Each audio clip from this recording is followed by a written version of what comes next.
신앙생활을 행복하게 하려고 하면 다양한 요건이 있겠죠. 그런데 많은 요건들 중에 가장 중요한 요건은 내가 출석하는 교회가 건강한 교회면 가장 합당할 줄 압니다. 여러분에게 여쭤봅니다. 속으로 한번 답을 해보시길 바래요. 건강한 교회는 어떤 교회인가? 건강한 교회는 어떤 교회인가? 교회 건물이 이쁘게 잘 지어져 있는 교회, 혹은 교회의 시스템이 잘 구비되어져 있는 교회, 목회자가 훌륭한 교회, 교회 성도들이 저마다 삶의 형편이나 인격적인 부분이 출중한 그런 멤버로 구성되어져 있는 교회, 혹은 오래된 전통이 참으로 자랑거리로 자리해 있는 교회. 모르겠습니다. 어떤 교회가 가장 성경적이고 건강한 교회일까? 오늘 말씀의 포커스는 지난 시간에 이어서 오늘 본문을 통해서 하나님이 우리에게 주시는 건강한 교회로 나아가기 위해서 우리가 주님 앞에 구비해야 될 믿음의 기준들이 뭔가 보도록 하십시다. 4절을 보면 그리스도 예수 안에서 너희에게 주신 하나님의 은혜로 말미암아 내가 너희를 위하여 항상 하나님께 감사하노니 그랬습니다. 사도 바울이 하나님 앞에 지금 감사한다라고 고백을 하고 있죠. 우리가 지난 시간에 들어서 압니다. 사도 바울은 지금 이 편지를 쓰고 있는 시기에 에베소에서 목회를 하고 있죠. 에베소 지역에서 에베소 교회를 섬기고 있는 중에 고린도 교회가 일어난 복잡다단한 문제가 어떤 문제인지 그가 전해 들었습니다. 지난 시간에 말씀드렸던 것처럼 1년 6개월 동안 진심으로 마음을 담아 열심으로 사역했던 고린도 교회, 본인이 개척했던 그 고린도 교회에서 사도 바울의 그 사도권을 부정하는 사람들이 있었음을 그가 들었습니다. 1년 6개월 동안 참 사랑하고 기도하고 말씀으로 양육했고 양육받았던 교회 구성원들, 정말 한 사람 한 사람 사도 바울 그 가슴 속에 또렷이 기억날 텐데, 들려오는 소문은 교회에 어떤 사람이 자신에 대한 사도권에 대해서 무시하고 사도 바울을 폄하하고 하나님의 사도된 자신을 무시했던 그런 내용들을 접했을 때 인간의 마음이 어떠할까? 불편했을 겁니다. 우리들이 교회에서 신앙생활 하다가 잘 몰랐는데 돌아 누군가가 나에 대해서 험담을 했던 말을 알게 되어지면 직접 들은 것은 아니지만 누군가가 나에 대해서 좋지 못한 이야기를 한 것을 듣게 되어질 때 기분이 어떨까요? 기분이 안 좋죠. 그러면서 마음에 가슴에 낚시 바늘이 하나 탁 걸린 것처럼 걸려 있을 수 있습니다. 그런데 그렇게 상한 마음으로 있을 사도 바울의 모습을 상상할 수 있으나 본문 속에서는 사도 바울은 그렇지 않고 4절의 하반절에 고린도 교회를 생각하면서 감사한다라는 표현을 쓰고 있어요. 그러면 사도 바울이 고린도 교회를 향하여서 가지고 있는 그 감사의 마음, 그 마음은 보통 어떻게 해서 어떤 근거로 그에게 주어져 있는 믿음의 고백이라 할 수 있을까? 말씀을 보면 그리스도 예수 안에서 너희에게 주신 하나님의 은혜로 감사한다 그랬어요. 예수 그리스도께서 너희에게 주셨던 그 은혜 때문에 내가 너희를 생각할 때 참 감사가 넘친다 라고 사도 바울이 언급하고 있죠.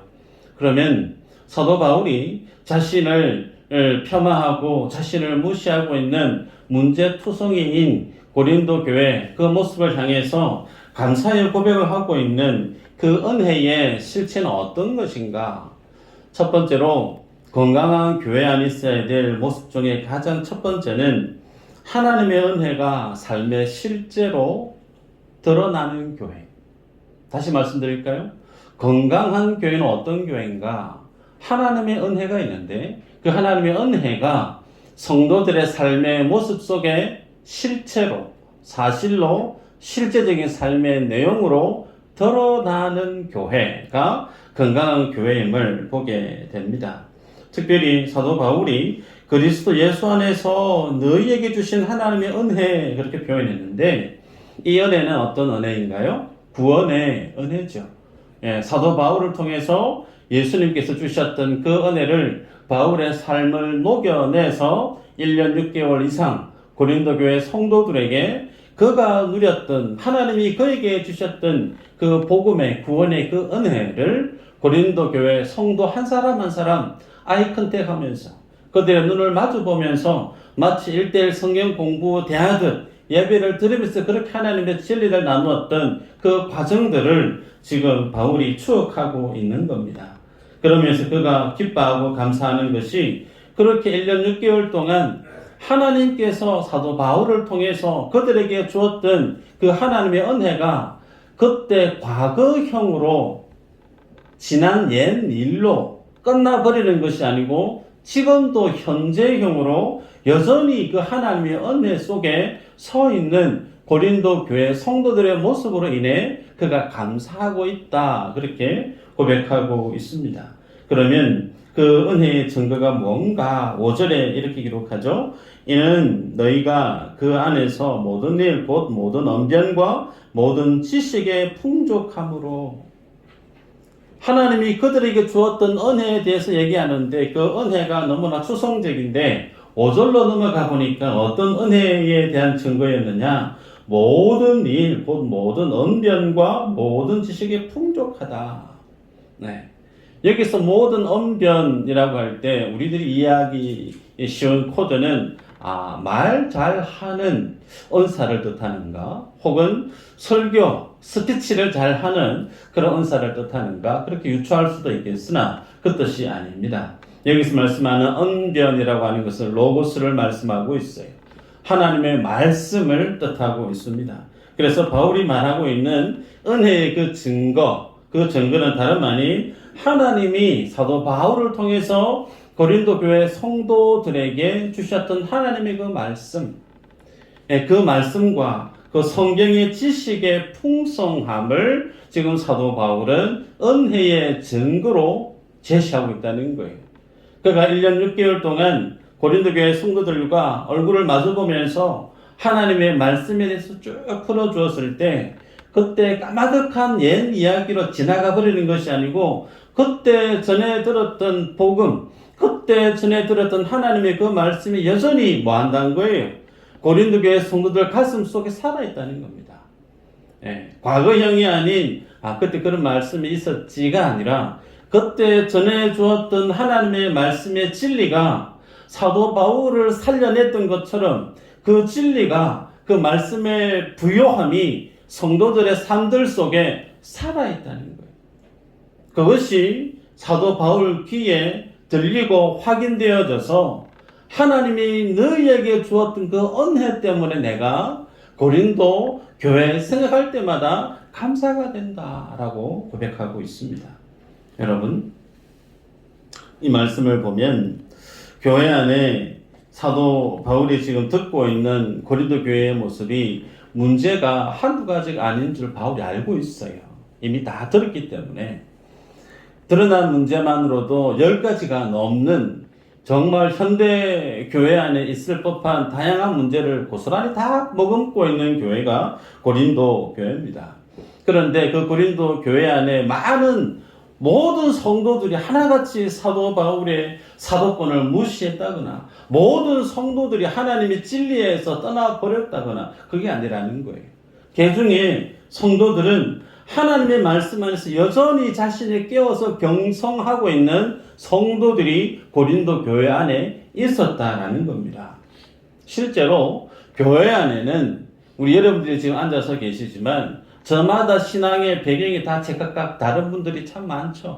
어떤 분들은 순복음 교단에서, 어떤 분들은 성결 교단에서, 날 때부터 나는 고신 출신이고 나는 합동 출신이고 다양한 혹은 전혀 신앙과 상관없이 살다가 세상과 정말 친하게 지내다가 처음으로 교회의 문턱을 넘어 앉아 계신 분도 계실 수 있어요. 저마다 신앙의 색깔이, 신앙의 성향이 다 제각각 다릅니다. 자, 그런 가운데 교회가 예수 그리스도라고 하는 복음 안에서 한 건물로 하나님의 예수님의 몸으로 지어져 가고 있는데 다르다라는 거예요. 다른 것이 틀렸느냐? 틀린 것은 아니에요. 그런데 다르다라는 것이 문제가 될 여지는 있습니다. 그죠? 그런데 그 문제 앞에 그 문제를 늘 들춰내는 사람이 있는 반면에 그 문제를 도리어 하나님의 말씀으로 은혜로 덮어서 그 문제가 더 이상 문제가 되지 않게 만드는 이도 있다는 거예요. 그래서 고린도 교회 안에 다양한 문제를 일으키는 문제의 핵심적인 인물도 있었지만 그 사람들 외에 또 다른 성도들은 여전히 사도 바울을 통해서 전해 주었던 하나님의 말씀 안에서 교회의 건강한 하나님의 말씀 위에 서가는 교회의 공동체성을 유지해 가고 있는 성도들이 있었다. 그래서 그 모습 때문에 바울이 감사하고 있다. 그렇게 고백하고 있습니다. 자, 그래서 건강한 교회는 어떤 교회인가? 은혜가 삶의 내용으로 드러나는 교회. 자, 6절의 말씀을 보면요. 그리스도의 증거가 너희 중에 견고하게 되어 그렇게 말씀했습니다. 그리스도의 증거. 그 증거는 다른 아닌 복음을 뜻하죠. 주님이 십자가에 살찌져 죽으시면서 하나님께서 인생들을 향한 하나님의 사랑이 어떠한 사랑인지를 나타내 보인 사건. 여러분 성경에 수많은 창세기부터 계시록까지 많은 말씀이 기록되어져 있지만 그 모든 말씀을 깨를 넣어서 짜내는 틀에 넣어서 짜내면 딱 하나가 나온다고 하면 뭐가 나올 거예요? 사랑이 나옵니다. 사랑.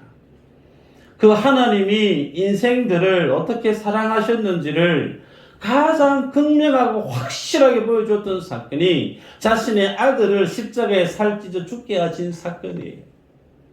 우리가 간혹 답답할 때 그런 말이 있습니다. 정말 상대방이 내 말을 믿어주지 않을 때 속을 한번 보여줬으면 좋겠다. 속을 보여줄 수가 없어요. 그죠? 얼마나 답답하면 내 진심을 좀 알아줬으면 좋을 텐데 그 진심을 몰라주니까 속을 좀 보여줬으면 좋겠다. 하나님의 속을 보여주는 사건이 십자가 사건이라는 거예요. 자, 그래서 그렇게 전해받았던 복음의 증거, 그 복음의 증거를 어떻게 한다 말씀하고 있냐면 견고하게 되었다. 견고하게 되었다. 견고하게 되다, 베바이오라고 하는 말인데 이 베바이오라고 하는 말의 의미는 신적인 존재가 사람을 확고하고 분명하게 이렇게 세울 때 쓰는 표현입니다. 그래서 그 시제가 수동태형으로 되어져 있습니다. 이미 예수님께서 고린도 교회 성도들 개개인을 하나님의 사랑 안에서 주님의 복음 안에서 견고한 하나님의 사람을 이렇게 세워놓았다. 그렇게 말씀합니다. 그래서 그 사실을 사도 바울이 알고 있는 거예요. 우리가 첫 시간에 말씀을 나눴습니다. 고린도 교회가 위치했던 그 고린도 지역은 쉽게 얘기하면 소돔과 고모라 땅에 있는 그 모든 세속적이고 죄악된 모습이 가장 가깝게 형성되어 있었던 곳이 고린도 지역이라 그랬습니다. 그래서 그 고린도 지역에 당대의 헬라 철학이 그 모든 것을 덮고 있었을 때 헬라 철학적 사유 때문에 자칫 잘못하면 사도 바울을 통해서 전해주었던 그 하나님의 진리가 철학적인 사유로 때로는 변질될 여지가 많았으나 전혀 그러지 아니했다는 거예요.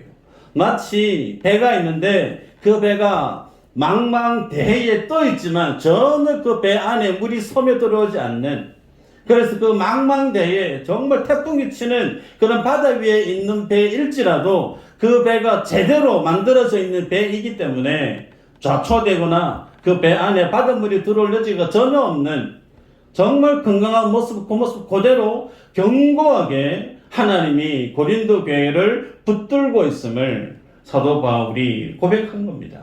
여러분, 그래서 이 모습이 바울 눈에 귀에 들려서 하나님이 바울을 통해 전해주었던 그 은혜가 지금도 여전히 그들의 삶들 속에 또렷이 삶의 내용으로 서 있는 것을 보고 은혜의 증거다. 그리스도의 증거가 견고하다.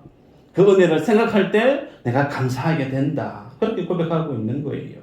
여러분, 그러면 이 모습을 보면서 우리가 하나님 앞에 은혜에 대한 내용을 어떻게 생각하고 있는가 한번 곱씹을 필요가 있습니다. 팁을 하나 드릴까요? 설교자를 제일 기분 좋게 하는 방법. 복잡할까요? 돈 안 드는 방법이 있어요. 설교 마치고 나갈 때 목사님 은혜 받았습니다. 그만하면 됩니다. 예, 모든 목회자가 은혜 받았습니다. 그러면 기분이 다 좋아져요. 네, 돈 드는 거 아니니까 한 번씩 해보시길 바랍니다. 자, 그런데 여기서 은혜 받았다라고 하는 이 말의 진의가 단순히 말씀을 듣다 보니 감동이 되더라. 말씀을 듣다 보니 내 감정이입이 돼서 뭔가 눈가에 눈물이 촉촉하게 맺히고 영적인 어떤 감정적인 카타르시스가 내 안에 막 일어나고 우리들은 은혜 받았다라고 하는 표현을 쓸 때 대체로 이런 어떤 내 안에 심적인 변화가 일어날 때 은혜 받았다라는 표현을 왕왕 쓰곤 합니다. 여러분, 그 모습일까? 그거 아니라는 거예요. 사도 바울이 은혜 받았다라고 하는 표현, 은혜라는 말을 쓸 때 164번 그의 서시스에 쓰고 있는데 그 164번의 은혜라는 말을 쓸 때 항상 앞에 뭐라고 수식어를 쓰고 있느냐면 주 예수 그리스도의 은혜라는 표현을 씁니다. 예수 그리스도의 은혜는 어떤 은혜인가? 단순히 내 마음에 허전하고 뭔가 적적하고 메말랐던 내 감성을 하나님의 말씀으로 터치 좀 해주시고 지나가는 시원한 여름 바람처럼 내 마음을 시원케 하는 정도의 감정적, 영적 유희로서의 의미가 아니라는 거예요. 사도 바울이 쓰고 있는 예수 그리스도의 그 은혜라고 하는 표현 안에는 그의 눈앞에 보여주고 있는 거예요. 그의 눈앞에 드러난 실체라는 거예요. 하나님의 말씀이 말씀으로 내 머릿속에, 내 관념 속에, 내 철학 속에 떠 있는 것이 아니고 하나님의 그 말씀이 실제 내 삶의 내용으로 하나씩 드러나고 있는 사실, 그것을 사도 바울은 예수 그리스도의 은혜라고 기록하고 권면하고 있습니다. 그러기에 여러분, 오늘 우리들이 주님 앞에 나오면서 주님의 그 은혜에 대해서 묵상할 때 나는 그 주님의 은혜에 부합된 믿음의 삶을 잘 살아가고 있는가 점검해 볼 필요가 있습니다. 사도 바울은 감사하다라는 이 표현이 현재형으로 쓰고 있고 그 외에 나머지 동사형들은 수동태나 완료형으로 쓰고 있어요. 그 말은 하나님의 은혜가 과거형이 아니고 지금도 유효한 사실적 실체라는 거예요. 전에 들었던 그 말씀이 그 말씀 안에 자신의 삶들 속에 순종으로 드러나고 전에 들었던 하나님의 그 진리가 자신의 인격 속에 그대로 묻어나고 있는 지금 삶들 속에 드러나고 있는 사실. 그래서 그는 감사한다라는 표현을 현재형으로 기록하고 있습니다. 여러분, 그러면 오늘 나는 주님 앞에 믿음의 삶을 살아가면서 하나님의 은혜 가운데 살아가는 인생이 맞는가 스스로 돌아보시기를 바라요. 하나님의 은혜에 있는 삶의 내용이 드러나야 되는 거예요.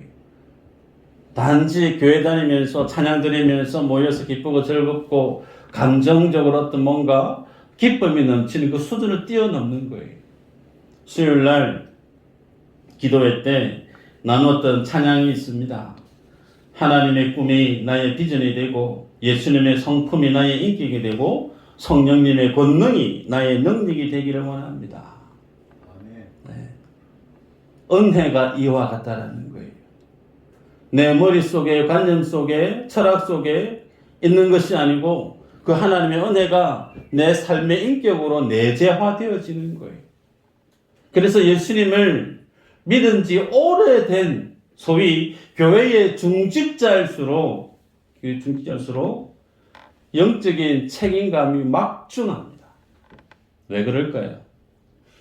가장 하나님의 은혜를 받을 수 있는 기회가 많았기 때문에. 네. 제가 밥을 많이 먹으니까 배가 나오잖아요. 숨길 수가 없어요. 하나님의 은혜를 많이 받은 자, 어릴 때부터 신생활을 잘했던 성도, 특히 교회의 중직자일수록 예수님의 은혜 가운데 거하는 삶을 사셔야 된다는 거예요. 그것은 무엇으로요? 내 삶으로. 내 삶이 정말 주님의 은혜 가운데 함께 동행하고 있는가? 그것은 하나님의 말씀이 나를 다스리고 있는가와 똑같은 질문입니다. 내가 하고 싶은 거, 내가 결정하고 싶은 거, 다양한 내 마음의 생각들이 막 일어날 수 있는데 매 순간순간마다 하나님이 정해주었던 말씀의 기준 아래서 내가 그것을 선택하고 살아가고 있는가? 내 감정이 조금은 불편하고 내 삶의 이익이 조금 안 돼도 조금 내 자존심에 뭔가 좀 불편함이 있어도 이렇게 어떻게 가는 것이 하나님의 뜻에 부합된 선택인가 결정인가? 말씀의 다스림을 받고 있는 그 모습이 내가 주님의 은혜 가운데 살아가고 있다라고 하는 삶의 증거라는 거예요. 그런 믿음의 고백이 많은 성도들이 있는 교회, 어떤 교회일까요? 건강한 교회. 두 번째, 성령 안에 깨어있는 교회가 건강한 교회라 할 수 있는데 7절 이후로 보면 이렇게 기록합니다. 너희가 모든 은사에 부족함이 없이 우리 주 예수 그리스도의 나타나심을 기다림이라. 자, 여기에 보면 너희가 모든 은사에 부족함이 없다 그랬습니다. 은사는 성령께서 주시는 사역의 결과물이다 그렇게 볼 수 있죠. 그래서 고린도 교회를 특징 지어서 표현할 때 하나님의 은사가 어떤 교회보다 많이 부원받아졌던 은사가 참 다양했던 교회가 고린도 교회입니다. 그 말의 의미는 성령께서 고린도 교회에게 강력하게 임해서 성령께서 고린도 교회를 통해 이루고자 하시는 하나님의 사역이 참 많았던 교회. 그래서 성령의 다스림, 성령의 충만함에 정말 예민했던 교회, 그들이 고린도 교회였다라는 거예요. 근데 우리가 알고 있습니다. 고린도전서 12장 이후로 넘어가면 사도 바울이 고린도 교회 안에 너무나 다양한 은사를 받은 성도들이 많다 보니 저마다 은사 위주의 삶을 지향하다 보니 교회가 무질서하게 되어져 버렸죠. 그 은사 때문에 교회 안에 문제가 일어나기 시작했단 말이에요. 그래서 서론이니까 오늘은 1장이다 보니 그 자세한 내용은 추로 넘기고 가장 기본적이고 하나님의 성령에 의한 은사가 어떻게 원론적으로 교회 안에서 펼쳐져야 되는지에 대한 서론적인 부분을 언급하고 있는 걸 보게 됩니다. 그러면서 우리가 좀 전에 읽었던 내용처럼 너희가 모든 은사에 부족함이 없이 소위 하나님의 성령의 다스림 안에 있는 교회의 모습을 드러내고 있습니다. 여러분, 우리는 이제 다 공감하는 것은 성도가 세상을 잘 살아가려고 하면 내 힘과 내 능력으로 보다 하나님이 은혜해 주시고 성령께서 도와주셔야, 함께 해 주셔야 내 삶이 주님의 그 뜻 가운데 성공적인 승리하는 삶을 살아갈 수 있다. 여기에 이견 있는 분이 아마 없을 거예요. 그러면 하나님의 성령과 동행하는 삶의 모습 속에 가장 첫 번째 구비되어져야 될 것이 있다면 그것은 성령의 음성을 듣는 법을 훈련하셔야 된다는 거예요. 하나님의 음성 듣는 법을 들으려고 하면 두 가지를 잘 하셔야 돼요. 첫 번째는 하나님의 말씀을 묵상하실 수 있어야 됩니다. 2024년 내내 우리가 강조했던 내용이 성경 묵상에 대한 내용이에요. 그 성경 묵상을 하지 않으면서 내가 성령님과 동행하고 하나님의 뜻을 내가 성취해내는 믿음의 삶을 산다? 그것은 하나님과 무관한 나의 열심으로 살아가는 믿음의 모습일 수 있다는 거예요. 두 번째는 말씀만 하면 되는 거 그렇지 않죠? 기도의 삶이 따라가야 된다는 거예요. 그래서 말씀과 기도는 성도의 신앙의 삶을 온전케 만들고 하나님의 교회를 가장 건강하게 만드는 빼서는 안 될 절대 필수 요소입니다. 그래서 성령 안에 깨어있는 성도는 날마다 하나님 음성 듣는 법을 익숙해 있어서 바로바로 캐치해요. 저는 제 근처에 딱 한 분이 그런 분이 계세요. 겉으로 볼 때는 기도 참 많이 안 하시는 것 같은데 그 목사님이 근데 24시간을 기도하는 것처럼 보여요. 그 말의 의미는 삶의 간증이 늘 있습니다. 일주일에 어쩌다가 한 번 있는 게 아니고 하루 생활하는 중에 몇 번씩 간증이 있어요. 내가 기도했는데 하나님 주시는 감동이 이래서 주시는 감동들에 내가 순종했는데 결국은 이렇게 드러나더라. 소위 그거예요. 여러분, 하나님과 동행하는 삶을 사시려고 하거든 듣는 거 잘하셔야 돼요. 들을 때 들리고 나면 거기에 지체해서는 안 됩니다. 인생은 타이밍이다. 그런 말이 있어요. 타이밍 놓치고 나면 축구할 때도 헛발질 놓고 야구할 때도 헛스윙 하죠. 그냥 삼진아웃 그냥 나가야 되는 거예요. 우리 인생에 중요한 것이 있는데 그 중요한 것 중에 하나가 타이밍이라는 겁니다. 하나님이 나를 통해서 하나님의 교회 가운데 혹은 내 사역의 현장 가운데 하나님이 뭔가를 하실 계획이 있어서 주님 우리에게 감동을 주세요. 상황을 통해서 사람을 만남을 통해서 말씀 묵상 가운데 기도 가운데 주님 우리에게 감동을 주시면 그 하나님의 음성을 들을 줄 아는 성도는 그 타이밍을 놓치는 법이 없습니다. 들리는 즉시로 순종하는 거예요. 전도자 빌립이 사마리아 성에서 복음을 전하다가 왕성하게 부흥이 일어났는데 할 일이 얼마나 많겠어요. 그런데 주님이 뭐라고요? 광야 나가라. 광야 나가서 간다기 내심 만나요. 복음 전해야 됩니다. 광야 나가라. 주님이 그 말씀 앞에 빌립이 순종합니다. 여러분, 내 삶의 주권을 내가 거머쥐고 살아가게 되어지면 나는 열심히 살아갈 수 있어요. 근데 그 열심이 하나님과 상관없는 열심이 되어지면 때로는 열심으로 살지 않는 삶이 더 덕스러울 수가 있습니다. 중요한 원리입니다. 하나님의 음성과 주님의 뜻과 함께 흘러갈 줄 아셔야 돼요. 고린도 교회가 성령 안에 깨어있었던 교회였음을 우리는 기억할 필요가 있습니다. 마지막으로 8절 하반절에 보면 주께서 너희를 우리 주 예수 그리스도의 날에 책망할 것이 없는 자로 끝까지 경고하게 하시리라 그랬습니다. 자, 8절 보면 주께서 고린도 교회를 책망할 것이 없는 자로 끝까지 경고하게 하시겠다. 이 편지를 받아들었을 고린도 교회 성도들이 기분이 어땠을까? 본인들은 사도 바울에 대해서 안 좋은 말들을 다 쏟아냈던 걸 바울이 알고 지금 편지를 쓰고 있는데 본인들이 사도 바울 자신을 지도했던 영적인 지도자에게 책망받을 일이 한두 가지가 아닌데 끝까지 하나님께서 너희를 책망받을 일 없는 견고한 하나님의 사람들을 세울 것이다라고 하는 얘기를 할 때 이 편지를 받아들었을 고린도 교회 성도들이 얼마나 얼굴이 뜨거웠을까 그런 생각을 해볼 수 있죠. 그런데 우리의 눈길이 주목해야 될 말이 한 가지가 있는데 끝까지라는 부분이에요. 끝까지. 그 말은 지금은 고린도 교회 안에 미흡한 게 참 많아요.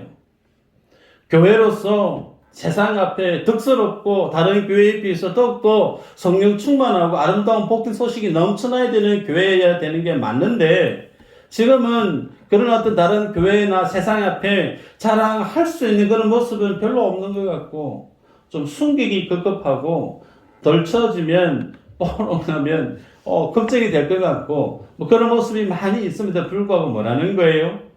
하나님께서 끝까지 책망할 것 없는 견고한 하나님의 교회로 주님이 고린도 교회를 세울 것이다 라고 얘기합니다. 여기에는 그 교회를 향한 바울의 애정이 녹아있을 뿐만 아니라 그 말씀 속에 하나님이 자신의 아들을 십자가에 못 박아 죽게 하시면서 만들었던 그 교회를 향한 하나님의 그 열심이 끝까지 경고케 하시리라는 그 말씀 속에 녹아 있음을 보게 됐죠. 여러분, 우리 교회는 책망할 것이 없는 그런 교회인가?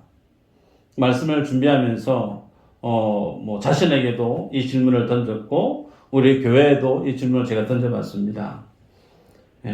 책망할 것이 없을까?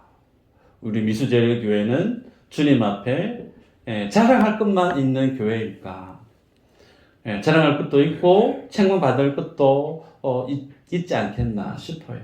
한 예로 이제 12월 달도 이제 얼마 남지 않았죠. 마지막에 우리 찬양팀 들어가신 때 메리 크리스마스 하셨는데 훅 왔어요. 아, 크리스마스구나. 한 해의 마지막 끝자락에 와서 내가 주님 앞에 연초에 품었던 교회에 대한 직분에 대한 하나님의 부르심에 대한 내 믿음의 모습이 지금도 그 믿음의 콜링, 부르심에 대한 온도가 똑같은가? 어쩌면 많이 식어 있을 분들이 혹 많지 않겠는가? GDM을 하고 사랑방 사역을 하고 혹은 화요, 토요, 전도 모임을 하고 혹은 각종 교회 안에 사역이 일어날 때 그 많은 앞장서서 일하시는 분들이 있습니다. 그런데 앞장서서 일하시는 분들마다 연말이 되어지면 공통적으로 무슨 현상을 목격하게 되어지느냐면 내년에 내가 이 일을 해야 될까 말아야 될까 고심하고 있는 분들을 보게 돼요.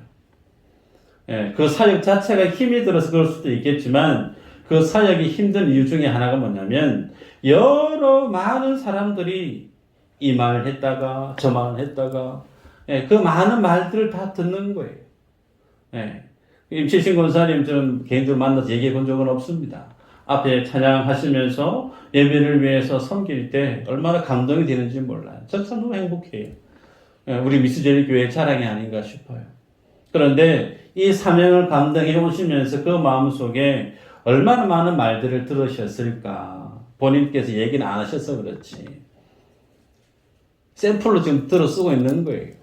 우리 모든 분들이 비슷할 겁니다. 그래서 하나님의 일을 하다 보면 많은 사람들이 던지는 그 말들이 내 마음속에 돌멩이로 하나씩 생치기가 납니다. 생치기. 그래서 내년에는 좀 내려놓고 싶다. 다른 분이 좀 했으면 좋겠다. 그런 마음이 들 수가 있어요. 여러분, 그런데 오늘 주님 우리에게 뭐라고 말씀하시고 있느냐면 읽었던 말씀에 보니까 주께서 너희를 우리 주 예수 그리스도의 날에 책망할 것이 없는 자로. 이 말씀 앞에 우리 얼마나 큰 위로가 되는지 몰라요. 나는 연약하고 나는 부족하고 나는 능력이 없어서 정말 주님 앞에 엎드릴 수밖에 없는데 그래서 내 능력으로는 감당할 수 없는 나의 한계가 늘 내 삶의 현장 속에 펼쳐져 보이는데 그럼에도 불구하고 책망할 것이 없는 자로 누가 세운다고요? 하나님이. 그런데 그 하나님이 나를 어떻게 해요? 끝까지 경고하게 하시겠다 말씀하고 있어요. 끝까지. 목사는 포기할 수 있습니다. 혹은 다른 성도님은 그분의 다른 사역에 대해서 실망할 수 있어요. 그런데 어떤 분은 포기하지 않으신가? 우리 하나님은 포기하지 않으신다는 거예요. 끝까지 그를 통해 하나님의 영광 받아내시고야 말겠다는 거예요. 그러면 이 마지막 끝까지 경고케 하시고 책망할 것이 없는 삶으로 어떻게 주님 우리를 만들어내실까? 예수님이 제자들을 3년간 동고동락했죠. 데리고 다니면서 말씀을 가르치고 함께 떡을 떼고 같이 잠을 자고 인생의 풍파를 같이 겪었습니다.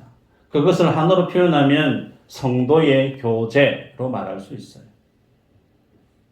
건강한 교회는 어떤 교회가 제대로 운영되어지고 있는 교회라 말할 수 있느냐면 성도의 아름다운 교제가 살아있는 교회. 밥 먹고 수다 떨고 어떻게 지냈노? 잘 지냈나? 근황 물어보고 그 얘기하는 거 아니에요. 초대교회 성도들은 모이기를 힘쓰는 교회라고 그랬습니다. 사도들은 기도와 말씀에 전무하겠다 말씀했습니다. 그래서 성도들이 기도 가운데, 말씀 가운데 하나님의 내 삶 가운데 역사하신 그 일들이 성도의 교제 가운데 드러나는 거예요. 입만 벌리면 부동산 땅이 어디에 오를까 저럴까 세상의 우파 좌파 얘기 그런 얘기가 아니고요. 초대교회 성도들은 로마의 압제 속에 자고 일어났더니 옆에 있는 김집사가 죽고 없고 이집사가 죽고 없고 정말 내일 내가 살아있을까 그런 총각을 다투는 위기 가운데서도 그들이 뭘 붙들고 얘기하고 살았느냐면 하나님이 나와 함께 했던 그 사역의 현장을 나눴다는 거예요. 기도했더니 주의 부르심에 내가 순종했더니 하나님 내 삶 속에 이런 일들을 행하셨다. 그러냐고 모여서 같이 한번 기도하십시다. 뜨거운 기도가 있고 기도 가운데 주님의 행하신 사역에 대한 열매에 대한 나눔이 있고 그 모습이 있는 교회, 성도의 교제가 있는 교회. 오늘 우리 교회 안에는 이런 어떤 교제의 장이 살아있는가? 제 눈에는 좀 부족한 것 같아요. 노력하면 가능할 것 같아요. 말씀을 맺습니다. 주님은 우리에게 건강한 교회에 대한 세 가지의 내용을 말씀했습니다. 하나님 앞에 기도할 때 그 믿음의 삶의 모습 속에 은혜가 실제화되어지고 있는 교회.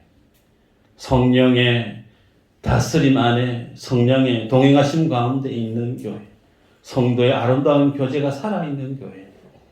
이 세 가지의 건강한 교회에 대한 기준들이 내 삶들 속에 우리 교회 속에 제대로 구비되어짐으로 인해 끝까지 하나님 우리를 경고케 만드시는 그 하나님의 자랑이 되어지기를 주의 이름으로 축복합니다. 기도합니다.